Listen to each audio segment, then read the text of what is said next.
Exit poll के बाद गरमाया ज़मीनी माहौल। एग्जिट पोल का जो सर्वे है पहले भी एक दो बार वो गलत हो चुका है, तो इंशाल्लाह कल भी यानी अगर हुआ तो कभी कांग्रेस के हक में भी आ सकता है। एग्जिट पोल पे मैं तो यही बोलूँगा कि मशीन के अंदर जो गड़बड़ी होती है ये गड़बड़ी हटा दीजिए, ठीक है। उसके बाद देखिए कौन सी सरकार बनती है। मुंबई टीवी, हर खबर सच के साथ।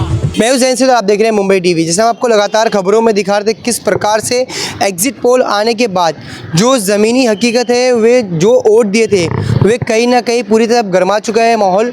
और हमारे साथ में कुछ लोग मौजूद हैं, उनसे बात करते हैं और जानते हैं एग्जिट पोल के बारे में क्या कुछ कहना चाहते हैं। आपका नाम बताना। मेरा नाम मोहम्मद वसीम है।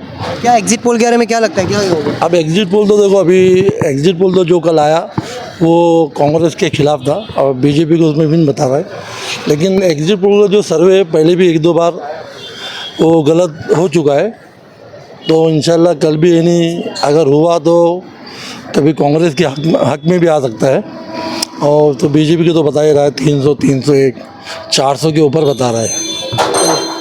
यानी एग्जिट पोल के ऊपर भरोसा नहीं है। एग्जिट पोल पर भरोसा नहीं है। एग्जिट पोल पहले भी नहीं गलत हो चुका है हिस्ट्री में है कि एक दो बार पहले भी वैसा, जैसा दिल्ली में भी हुआ था, पटना में हुआ था, 2 बार गलत हो चुका है, लेकिन ज़्यादातर गलत होता नहीं हूँ। लेकिन अभी वो कल ही मालूम पड़ेगा क्या है, कांग्रेस जीतेगी या बीजेपी जीतेगी।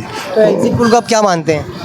एग्जिट पोल तो एक सर्वे है कि अगर सच हुआ तो कभी बीजेपी आ गई तो मैं समझूंगा कि ये 5 साल में किसान आंदोलन हुआ ही नहीं, किसान आंदोलन हुआ ही नहीं। और 5 साल में जितने भी अपने मुल्क के जो पहलवान जो बैठे थे धरने पे वो हुआ ही नहीं। हाँ, जंतर मंतर पे जो बैठे थे, साक्षी मलिक और पूर्णिया लोग और बजरंग जो है ना, वो इन्हीं वो बैठे ही नहीं। और अपने देश में बेरोज़गारी नहीं है, अपने देश में महंगाई नहीं है। समझ जाओ बीजेपी आ गया, समझ जाइए सब कुछ हुआ ही नहीं। अगर बीजेपी आती तो मतलब आपका कहने मतलब ये है कि बेरोजगारी नहीं है, अनएम्प्लॉयमेंट नहीं है, मतलब गरीबी नहीं है। गरीबी नहीं है अगर बीजेपी आती तो, बीजेपी आती तो, क्योंकि वो जीत के आ गए ना। फिर अगर इतना सब होता तो बीजेपी जीत के नहीं आ सकती थी। अगर लोगों का मुद्दा तो यही था ना, जिस तरीके से इस बार लोगों ने वोटिंग किया है, ज़मीनी माहौल कुछ और, एग्जिट पोल कुछ और बता रहे हैं। अब वो तो आने वाला वक्त ही बताएगा बेटा क्या है क्या नहीं हो। वो कल ही मालूम पड़ेगा, 8-9 बजे के बाद मालूम पड़ जाएगा कि हाँ। अपेक्षा क्या करते हो आप? अपेक्षा तो मैं चाहता हूँ जो भी सरकार आवे भारत देश के लिए, भारत के नागरिक के लिए बहुत अच्छा काम करे, गरीबी मिटाए, बेरोज़गारी मिटाए। और जितने भी आजकल सब में बड़ा मसला जो है वो बेरोज़गारी का है। अच्छे पढ़े, मेरे बच्चे लोग खुद भी पढ़े हैं, लेकिन उनको जो काम जो है ना बेटा मिलता नहीं। असल में मेरे साथ भी 92 में हो चुका है ना। तो मुझे वही कि बस जो भी गवर्नमेंट आवे वो रोज़गार, महंगाई और जातिवाद नहीं करे, क्योंकि जो हिंदुस्तान की जो जड़ें कमज़ोर हो रही है ना वो जातिवाद से हो रही है।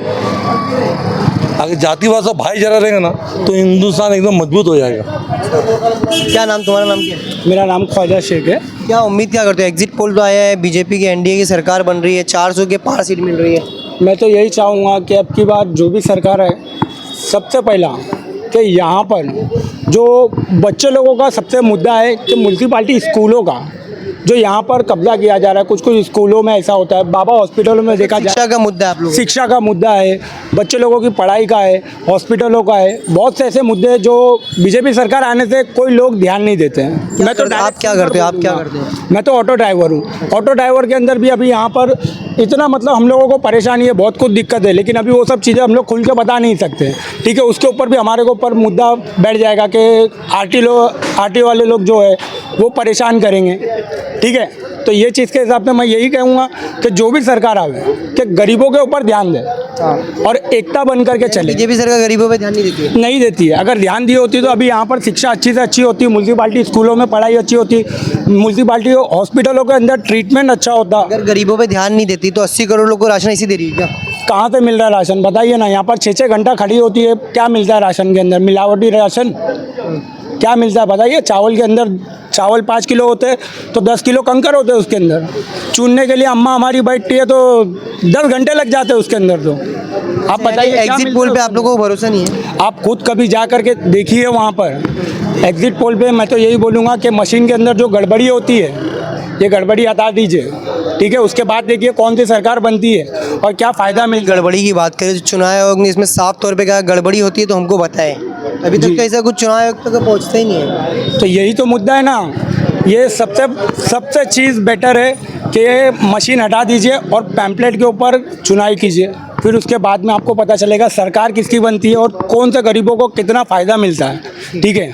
तो बहरहाल आपने लोगों को सुना, इनका साफ तौर पे एक ही कहना है एग्जिट पोल पे इन्हें ज़रा भी भरोसा नहीं है साफ तौर पे। अब देखना ये रहेगा कल चुनावी रिजल्ट आने वाला है, किसकी सरकार बनती है। इसकी पूरी अपडेट के लिए हमारे साथ जुड़े रहे मुंबई टीवी जैन सिंह। मैं फिर हाजिर हूँ एक नई न्यूज़ के साथ।